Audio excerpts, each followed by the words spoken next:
요한복음 3장 22절로 요한복음 3장 22절로 30절에 있는 말씀 이제 제가 받들어 읽겠습니다. 그 후에 예수께서 제자들과 유대 땅으로 가서 거기 함께 유하시며 세례를 베푸시더라. 요한도 살렘 가까운 에논에서 세례를 베푸니 거기 물이 많음이라. 그러므로 사람들이 와서 세례를 받더라. 요한이 아직 옥에 갇히지 아니하였더라. 이에 요한의 제자 중에 한 유대인과 더불어 정결 예식에 대하여 변론이 되었더니 그들이 요한에게 가서 이르되 랍비여, 선생님과 함께 요단강 저편에 있더니 곧 선생님이 증언하시더니가 세례를 베풀매 사람들이 다 그에게로 가더이다.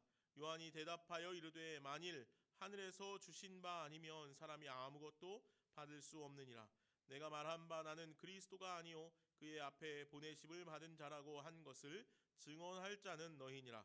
신부를 취하는 자는 신랑이나 서서 신랑의 음성을 듣는 친구가 크게 기뻐하나니 나는 이러한 기쁨으로 충만하여노라. 그는 흥하여야 하겠고 나는 쇠하여야 하리라 하니라. 아멘. 하나님의 말씀입니다. 사람은 누구나 다 건강하고 성공적이고 안정적인 삶을 살아가기를 원합니다. 누구나 다 더 젊어지고 더 건강해지고 더 예뻐지고 더 잘생겨지길 원하지요. 누구든 앞서 나가기를 원하지 뒤로 밀려나기를 바라는 사람은 없습니다. 누구든 조금이라도 더 젊음을 유지하기 위해서 애쓰지 내가 더 늙어져야 하겠다라고 힘쓰는 사람은 없습니다. 어떻게든 더 건강하고 아름다운 삶을 살아가기를 원한다는 것이죠. 그것이 오늘 우리들의 모습입니다. 그런데 오늘 우리가 읽은 본문 말씀에서 보니까 세례 요한은 이것과는 조금 다른 생각을 하고 있었던 것 같습니다. 오늘 본문 30절에 요한은 우리들에게 이렇게 말씀하고 있습니다. 그는 흥하여야 하겠고 나는 쇠하여야 하리라. 아멘.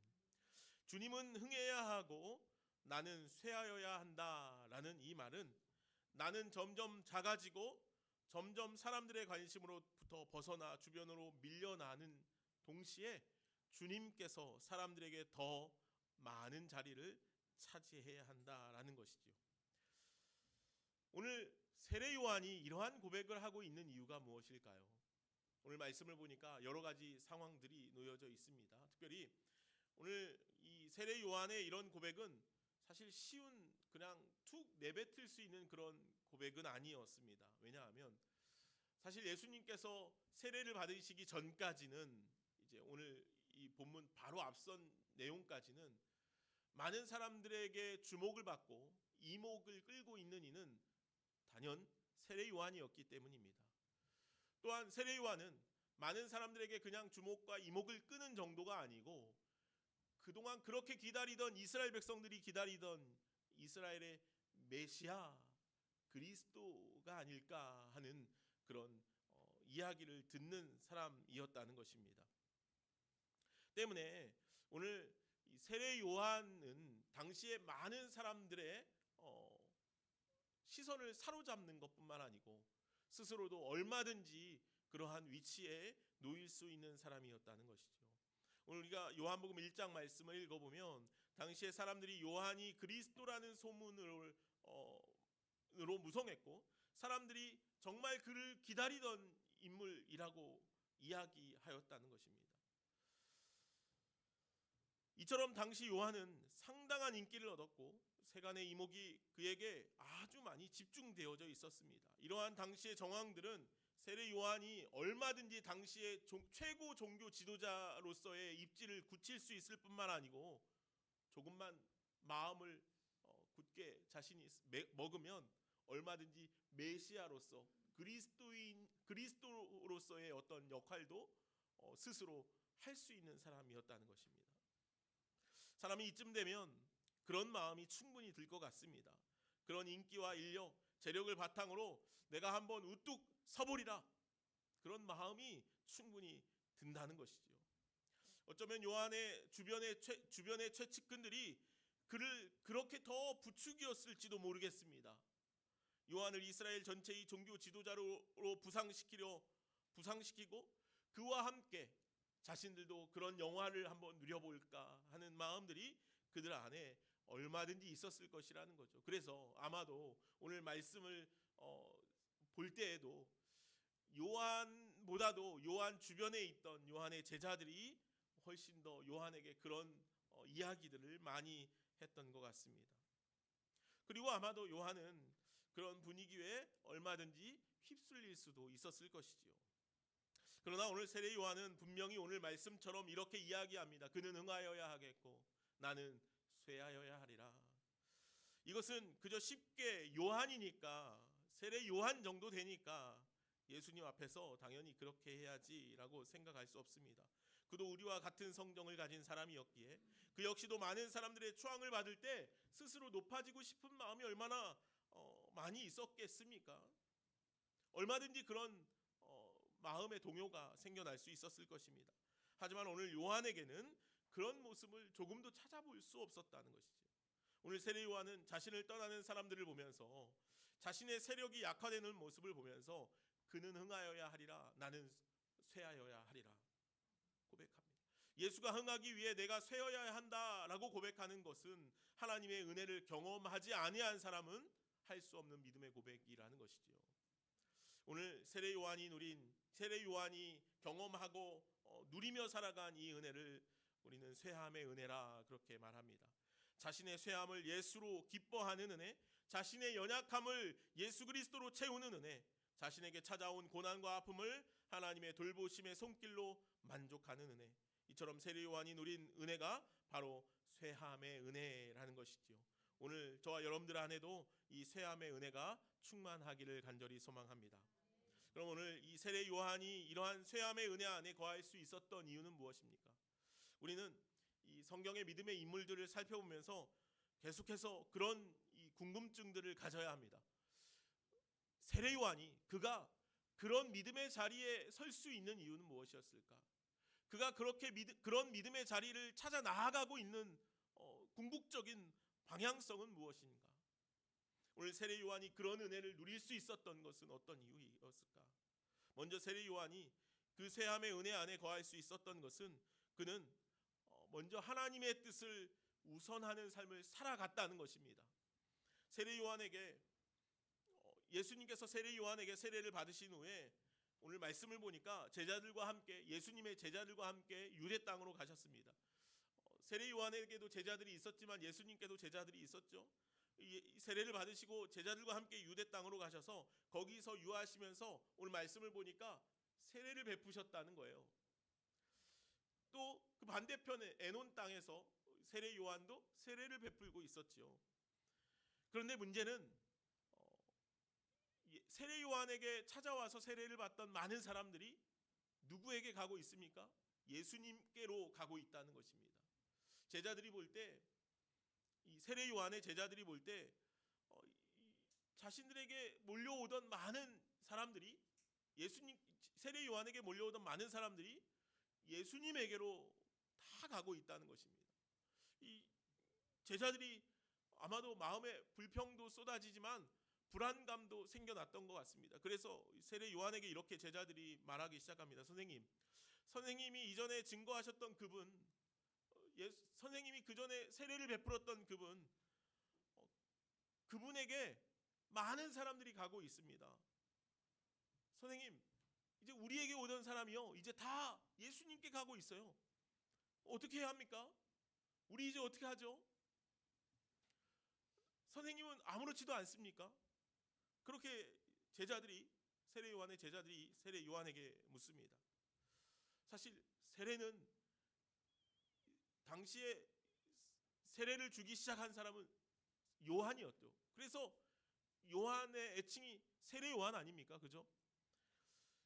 그만큼 세례에 대해서는 요한에게 모든 사람들이 찾아왔다는 것입니다. 그런데 이제 예수님께 세례를 받기 위해서 모든 사람들이 나아가고 있다는 것입니다. 세례 요한의 제자들은 세례 요한이 주는 그 세례로 인하여서 늘 자부심이 컸습니다. 그런데 이제 요한의 제자들은 많은 사람들이 스승 요한을 떠나서 예수님에게로 가는 것을 보고 있다는 것이죠. 그래서 그들은 당황스럽고 또 마음이 불편했던 것입니다. 그래서 세례 요한에게 따지듯이 묻고 있는 것이죠.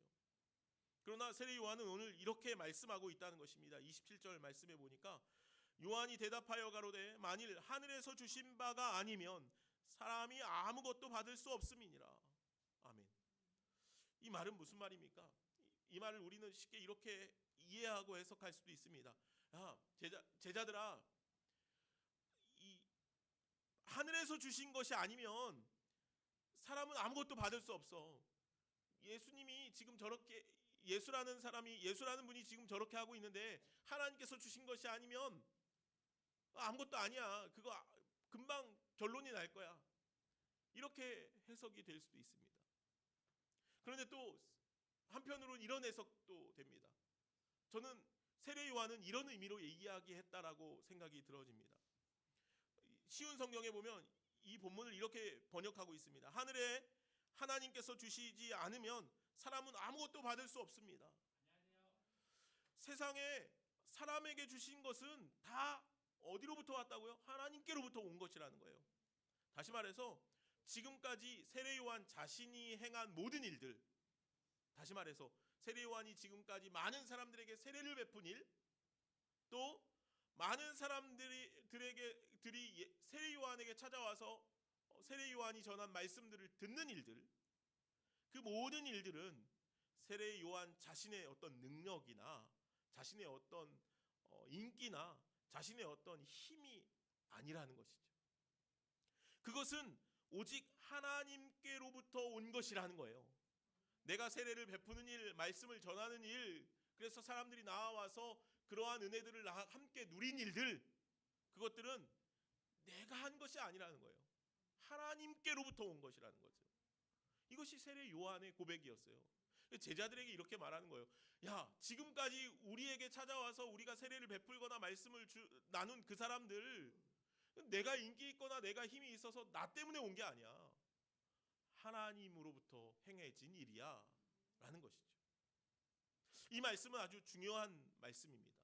오늘 저와 여러분들이 신앙의 삶을 살아가면서 우리들 삶 가운데 일어난 많은 일들 가운데 이 말씀을 중심으로 해서 우리의 삶의 신앙의 삶을 펼쳐갈 수 있기를 간절히 소망합니다.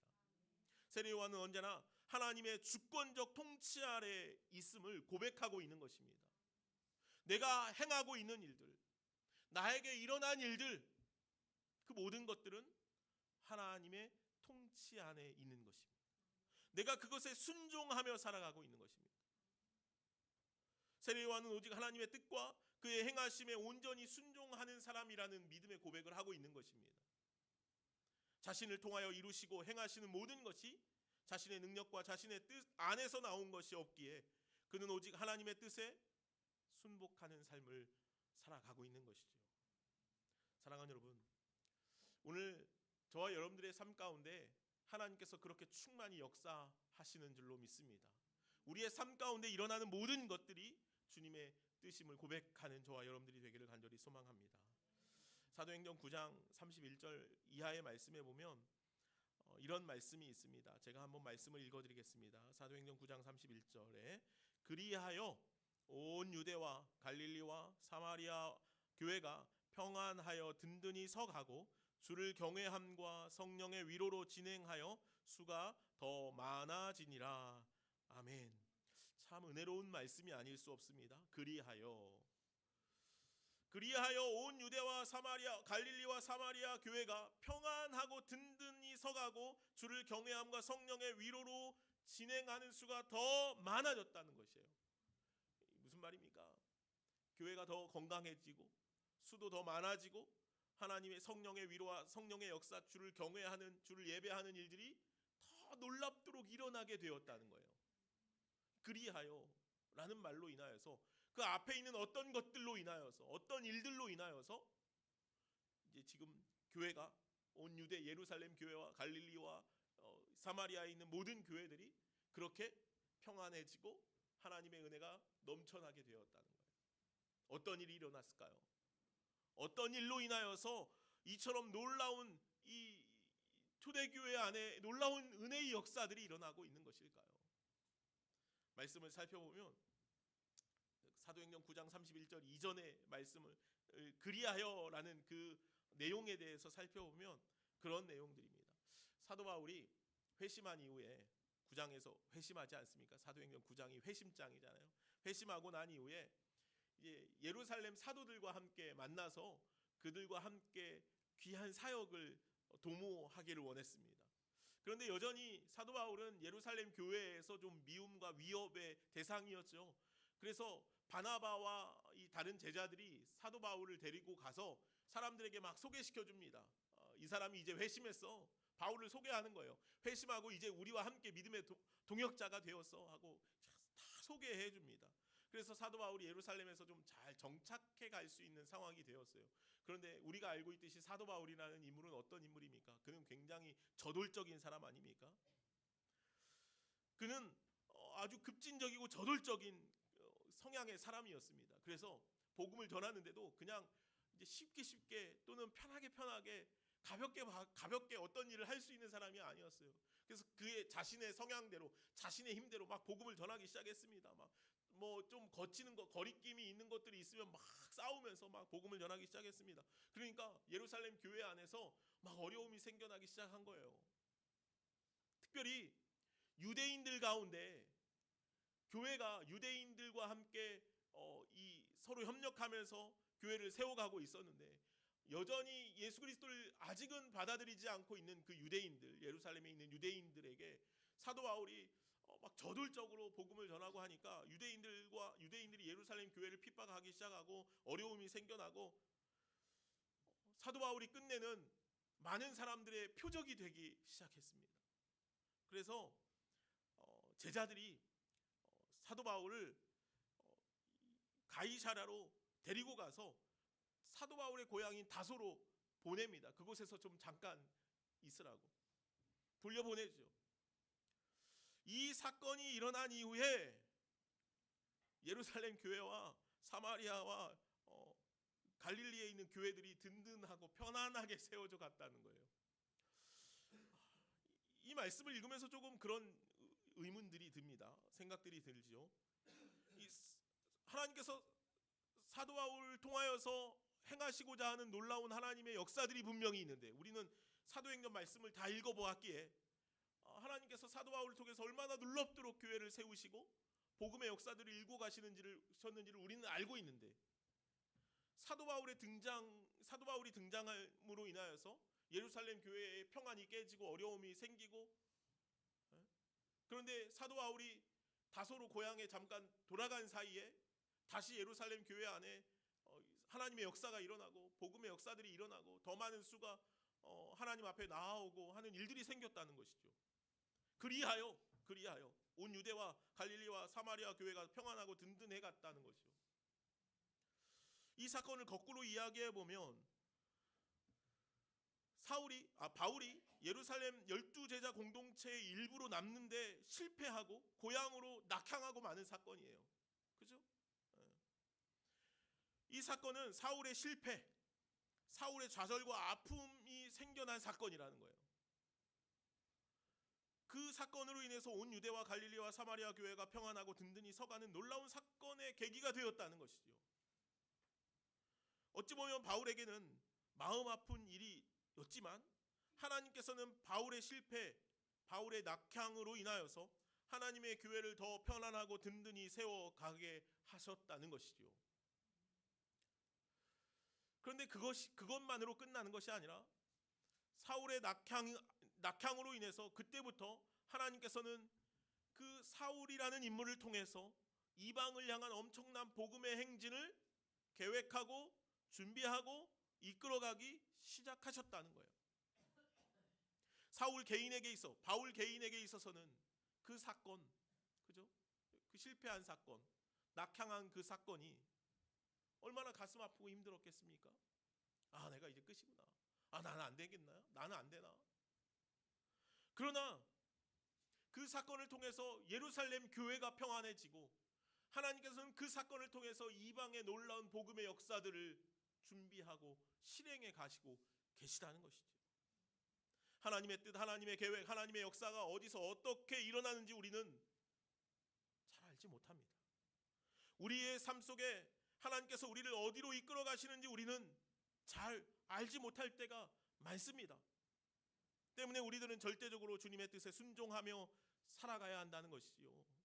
주님의 뜻에 순종하며 살아간다는 것은 내 안에 내가 죽고 주님이 살아 계실 때에만 가능하다는 것이에요. 내가 살아 역사하면, 내가 힘이 있어서 내가 계획하면 주님의 역사는 일어나지 않는다는 것이죠. 내 안에 내가 죽고 주님께서 살아 역사하시는 주님의 뜻이, 우리의 뜻이 아니라 주님의 뜻이 우리의 삶 가운데 날마다 펼쳐져 갈 수 있는 그런 저와 여러분들의 삶이 되어질 수 있기를 간절히 소망합니다. 오늘 세례 요한은 그 신앙으로 살아갔습니다. 내 뜻이 아니라 주님께서 계획하신 일들, 주님의 뜻이 우선인 삶을 살아가는 세례 요한이었기에 쇠함의 은혜를 누릴 수 있었다는 것이죠. 또한 다음으로 세례 요한이 그런 쇠함의 은혜를 누릴 수 있었던 것은 그는 분명한 자기 정체성과 사명감으로 살았다는 것입니다. 당시에 말씀드린 것처럼 이스라엘 백성들은 오랫동안 메시아를 기다렸죠. 그런데 세례 요한이 많은 사람들 앞에 능력 있는 말씀을 전했으므로 당시의 사람들이 세례 요한이 메시아가 아닌가 하는 생각을 했다는 것이에요.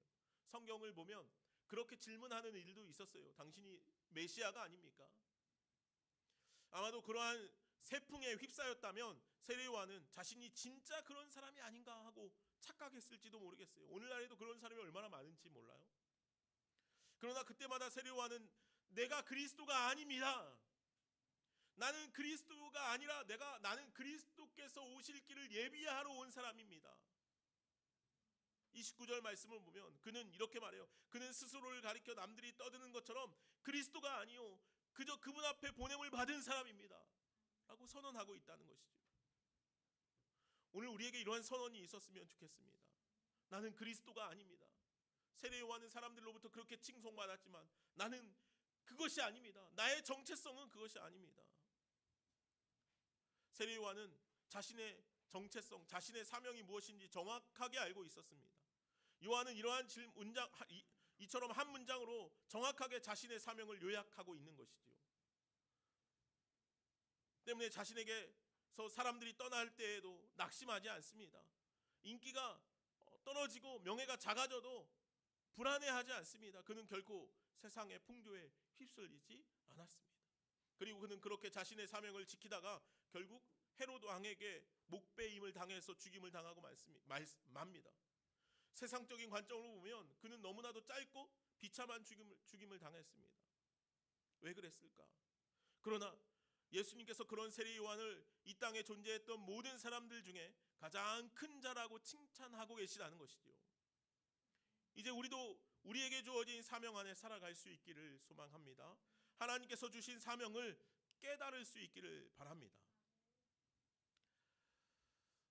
현실 세계에서 가장 비뚤어진 삶을 살아가는 존재가 목사와 의사라고 합니다.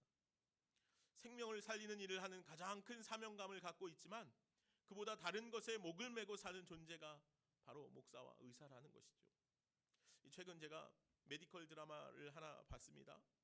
새로 이제 시작한 드라마인데 한 의사가 이 의사라는 사명감 있지 않습니까? 그죠? 의사라는 이 사명감을 다하기 위해서 막 고군분투하는 장면을 그립니다. 하루 종일 병원에서 뛰어다니면서 환자들을 살피고 수술하고 힘겨운 시간들을 막 보냅니다. 그런데 아무도 그를 알아주지 않습니다. 오히려 그를 비난하기도 하고 그를 욕합니다. 또 병원에서는 그의 진료 행위로 인해서 병원에 이득이 되지 않는다고 판단해서 그의 행위를 하지 못하게 합니다. 그래도 그는 자신의 자존심까지 다 내던지면서 그 사명, 의사로서의 사명을 감당하기 위해서 온 힘을 쏟습니다. 드라마를 보면서 그런 생각을 했습니다.